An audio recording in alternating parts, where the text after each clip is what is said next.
Zajtra bude Medzinárodný deň za odstránenie násilia páchaného na ženách a dievčatách. Medzi študentov Bratislavskej obchodnej akadémie dnes prišla diskutovať aj prezidentka Zuzana Čaputová. Študentov prekvapili najmä hrozivé štatistiky o tom, koľko žien a dievčat zažíva násilie. Utočil na mňa, ma zabije, bitky boli, lietal stôl, stoličky. Házel po mne boty. Letela som ako pingpongová loptička.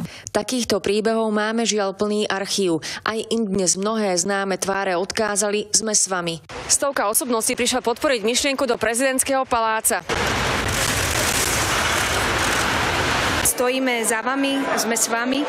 Ak môžeme, pomôžeme a prosím, nájdite silu odísť. Nezotrvávajte v žiadnej forme vzťahu, kde je prítomné násilie. Takmer polovica našich žien zažila počas svojho života psychické, fyzické alebo sexuálne násilie, a to zo strany svojho partnera. Za ostatných 6 rokov sme stratili 52 žien, ktoré zavraždil ich partner. Nevytvárame skrátka vhodné podmienky pre ženy na to, aby sa zdvihli a išli nahlásiť napríklad toho agresora. Tak.